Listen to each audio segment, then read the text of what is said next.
మీరేమో వైఎస్ఆర్ వాళ్ళు పిలిచి టికెట్ ఇచ్చామంటున్నారు. అంటే చివరి నిమిషంలో వైఎస్ఆర్సీపీ జెండా పట్టలేదు, పార్టీ సభ్యత్వం లేదు, ఏమీ లేదు.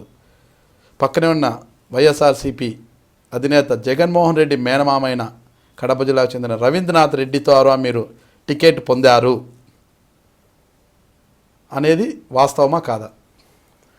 టికెట్ పొందినారనేది ఇప్పుడు ఆయన ఒక మామగా ఆయన నాతో వచ్చి మాట్లాడడం జరిగింది.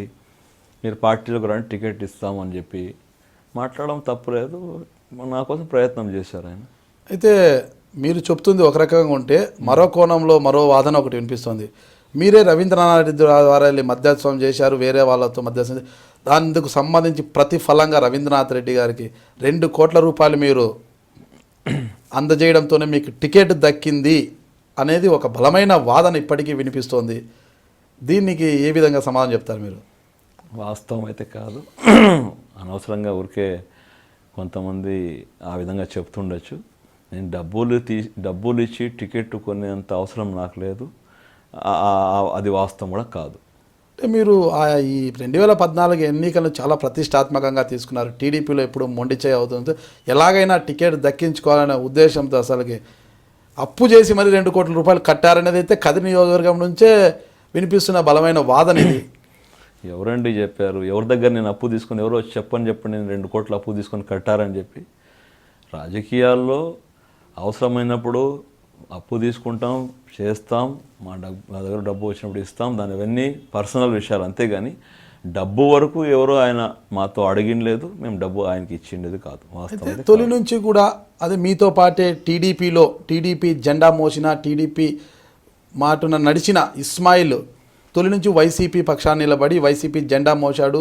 చివరి వరకు ఆయనకు టికెట్ ఆయనకి అని కన్ఫర్మ్ కూడా చేసే ప్రయత్నంలో చివరి నిమిషంలో ఇస్మాయిల్ పేరు ఎందుకు మారిందంటే ఇస్మాయిల్ బలహీనుడనా మీరు బలవంతుడనా?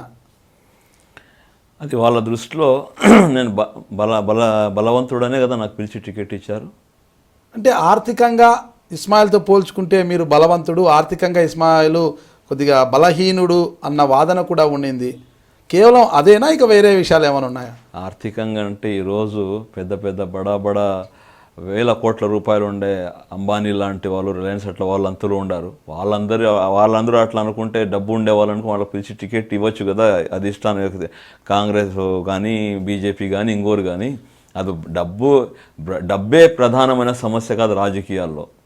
అంటే అంబానీ వాళ్ళు రాజకీయాలను శాసిస్తారు తప్పితే, రాజకీయాలకు ఫండ్ ఇస్తారు తప్పితే వాళ్ళు రాజకీయాలకు వచ్చే అవకాశం లేదు. ఎందుకంటే వారు ఓ స్థాయి నాయకులు. అంటే కదిరి నియోజకవర్గానికి తీసుకుంటే, మన రాష్ట్ర రాజకీయాల వరకు తీసుకుంటే డబ్బే ప్రధానం. ఇప్పుడు డబ్బు లేనిదే కూడా ఏ పార్టీ కూడా చూసి ఇవ్వదు.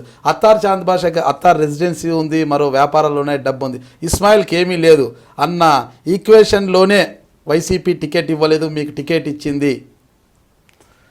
నాకు అవన్నీ అయితే తెలియదు, వాళ్ళ కోణాలు ఏ విధంగా కోణంలో ఆలోచించారు నాకైతే తెలియదు. నాకు పార్టీ టికెట్ ఇస్తాం రమ్మని చెప్పి పిలిచారు, నేను పోయాను, టికెట్ ఇచ్చారు. నేను నా వేలో నేను పోయాను, అన్ని రకాలుగా పనిచేశాను. ప్రజలు కూడా ఆదరించారు, నాపై నమ్మకం పెట్టారు, నాకు ఓట్లేసి గెలిపించారు. ఆ సందర్భంలో మీ సిస్టర్ ఫర్హానా ఫయాజ్ గారు వచ్చి మాట్లాడలేదు మీతో? నేను టికెట్ కోసం ప్రయత్నిస్తున్నాను, నువ్వు మధ్యలో ఎందుకు వెళ్ళావని ఏం అడగలేదా? లేదండి, అవన్నీ లేదు. సరే, మీరు చెప్పిన విధంగానే వైసీపీ నాయకులే మిమ్మల్ని పిలిచి టికెట్ ఇచ్చారు, మీరు బలవంతులు అనేసి నమ్మి మీకు టికెట్ ఇచ్చారు. అయితే వైసీపీలో మీరు టికెట్ పొంది ఆ ఎన్నికల్లో ప్రజలు వైసీపీని చూసి మీకు ఓట్లు వేశారా, మిమ్మల్ని చూసి మిమ్మల్ని గెలిపించారా? ప్రజలు, రాష్ట్రంలో ఉండే ప్రజలు అందరూ కూడా వైసీపీని చూసి ఓట్లేసి గెలిపించారంటే 175 సీట్లు రావాలా?